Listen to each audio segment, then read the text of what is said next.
Good morning everyone. This is Lalit Sharma and today I'm making the video for the final presentation of our Business Intelligence Tools class. For this presentation or project, I'm using the data for climate change. The prof gave us a lot of topics that we can choose from, but why did I choose climate change was because I was really interested in finding out that how much climate is changing, like how bad the climate change is. I wanted to know the real numbers, and I thought it would be interesting to do a presentation on climate change. So for this presentation, I got my data from a website called data.world. Let me show you from where did I get the data. So in data.world datasets, data.world. So you can just go in data.world and search for any kind of data set like climate change, and just search it up. It will show you all the data sets that are available, like with the countries and stuff like that. So for this presentation, I'm using the 4 countries, which are USA, Australia, UK and Canada.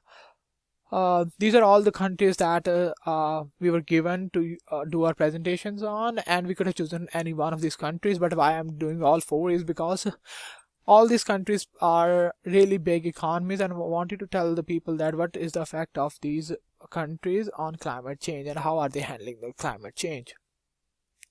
So as we all know that the climate change is real and it is happening around us. Even if we deny it, we cannot deny it for much longer.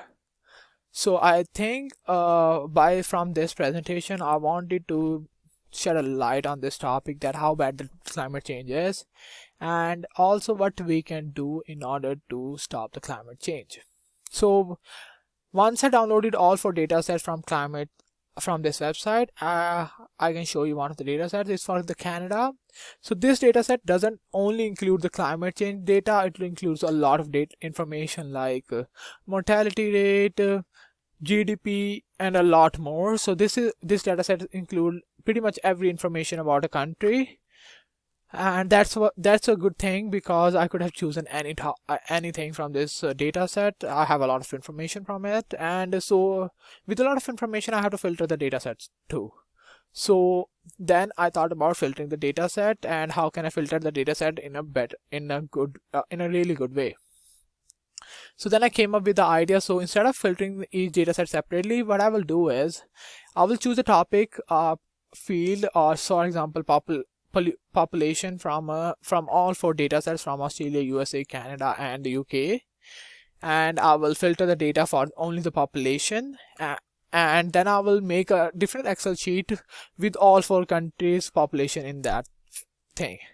And also I'm using the data from 2001 to 2010, because that is the only data that was available for all these fields which I'm using, and it's better for me to use the same year so that I can show the comparison for all these years for all these countries in terms of climate change.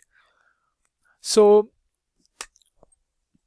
after I created a couple of Excel sheets from these 4 data sets, I went in the Power BI. And I'm using Power BI for this presentation, and if you ask me why, because like we were given a choice between either Power BI or Tableau, but why did I like Power BI more? Because I think it has a lot of features, and I'm pretty much comfortable with using Power BI more than Tableau. So that's why I went with the Power BI. So for uploading the data here, we have a couple of options. So either we can upload the data from this thing, get data. So if we click on this thing, it will show us a lot of all the different kind of data we can choose. So basically it will show us text.csv, Excel sheets, XML, JSON, folder and a lot more. So you can choose any one of these data type that you want to upload.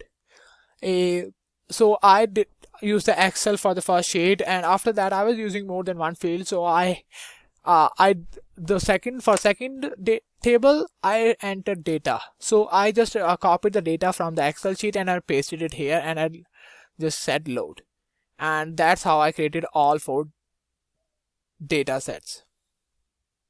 Now As I'm using more than one table, I have to create the relationship between these tables. And if you ask me why, because one of the requirements for this project was that we have to create interactive dashboards. What does interactive means is that if I click on one field in one visualization, the Power BI will automatically filter the other visualization for that field.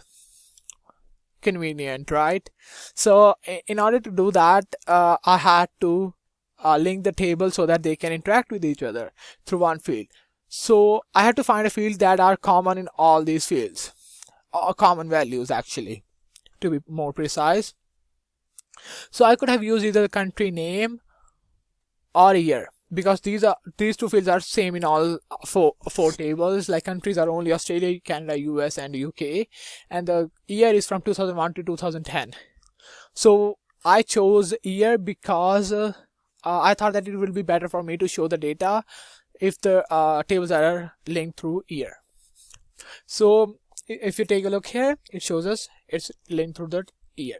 And how do you create a relation is simply just drop one country name to the other any field you want to link it to, and it will show you a field like this. And you can choose from either from many to many, like kind of relation you want, from one to many, many to many, one to one, many to one. And if you want from one table to another, from first table to the second table, or second table to one first table, or from both, you want to connect both first to second and second to first in the same time. So I did the both at the same time because I wanted to link all four tables together. Once this thing is done, I started working on the visualizations, which was the most important thing. So as you can see, I'm using 4 different visualizations in this thing. And if you ask me why, because I think it looks better. Why else? If you have a lot of options, why do you have to choose only one visualization? So that's why I use different kind of visualizations. And I will tell you what kind of information is in each of these visualizations. First one includes the name of the countries and the population. So it will show me the population for different years, like from 2001 to 2010. The second field includes the forest area. It will show me from 2001 to 2010 for each country, like how much square kilometer forest area was covered by forest in that country. Third one is CO2 emission. For this thing, I chose CO2 emission. I will tell you the reason in a little while. But CO2 emission is basically the amount of CO2 that that country is emitting in the atmosphere. And the fourth one is electricity produced in that country through coal resources. And I will tell you the reason why I chose these things in a little while too. For creating these data sets, I literally to the legends and everything, and I can filter the data. I have a lot of fields for the CO2, like I could have filtered the data for just gases, from gas sources, from liquid sources, or from solid sources, or from other kind of gases too, like other kind of gases that are emitted by this atmosphere. But I thought that CO2 is the best one to indicate the climate change. And I did that for every one of these things. I filtered the data a little bit more in the Power BI. So now let's talk about why do I think population, did I choose all 4 of these topics for representing the climate change. Okay, let's start with population.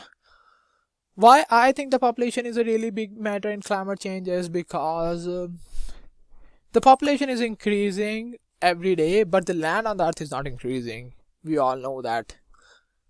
So for me, I think about it in this way.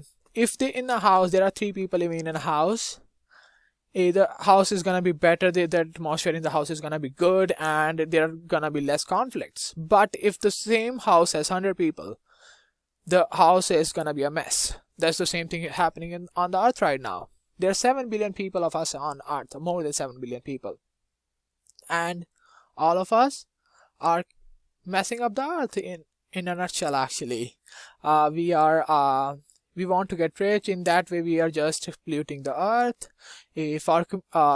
making the residence for that population. For increased population, you have to cut down the forest. For building the houses, you have to cut down the forest. And for making the furniture in those houses, we have to cut down the trees again, or the forests. So in a way, we can say that for everything, population is the one of the biggest reasons of the climate change. Now let's talk about the forest area. Why do I think the forest area matters? Forest area is for sure is one of the most important thing for climate change, because for us, trees are our lifesaver. If there are no trees on the earth, the trees are not gonna exchange the CO2 to oxygen, or carbon dioxide to oxygen. We will have no oxygen to breathe and we will die. So if you check here, so first of all, I want to show you how this thing is interactive. So for example, if I choose any one of these, it will show me the same fields for every country. See, it will show me this here, and let's think about anything else. So see the color change here, it will show me the population for that year, and for the same thing goes here. So the thing is interactive. So now we know that the thing is interactive. Like now let's talk about the forest area. Why do I think that the forest area, forest area is decreasing a lot these days? If you talk about Australia, from 2001 to 2010, almost 54,000 square kilometer of forest area was cut down in just 10 years. If you think about it, that's a really big number. Considering that 50,000 is a really big number, considering that they don't have a lot of forest. Like Australia is not a really big country, but 50,000 square kilometer of area in 10 years, that's 5,000 square kilometer of area every year on average. That is a really big number.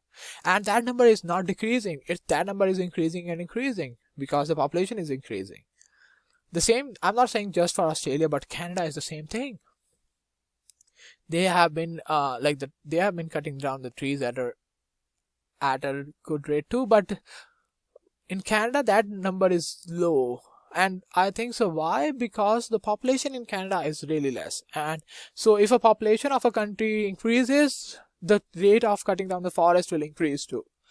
So as you can see, while in Australia the number of trees that were cut down, like forest area that was decreased by 54,000 square kilometers, in Canada that number was close to 4,000 square kilometers. And that is a really big difference. Like that's a 50,000 square kilometer of difference. That's the population. That comes down to population again. Now let's talk about the CO2 emission. From us in Australia, the CO2 emission in 2001 was 324,844, and in 2010 it was close to 394, almost 400,000.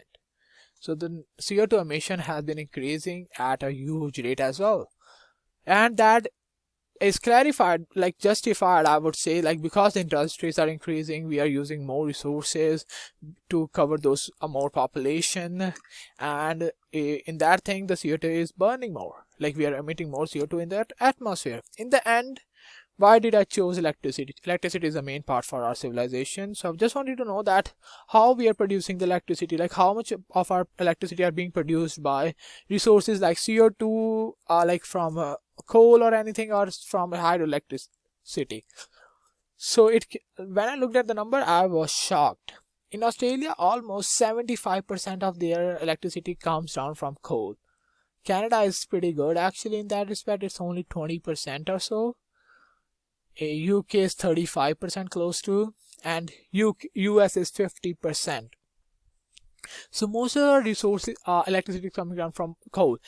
For producing the electricity, we burn coal, and that produces CO2, and then in turn produces pollution, and in the end that causes climate change. So in the end, I would say that all these things basically comes down to for me, I think every one of these things comes down to the population. Every one of these things is come down to more people on the earth. So I think we have to come together and save the earth. We have to start planting more trees, try to find new ways that will emit less CO2 in the environment, and try to be together. Thank you and have a good evening and have a good semester and enjoy holidays.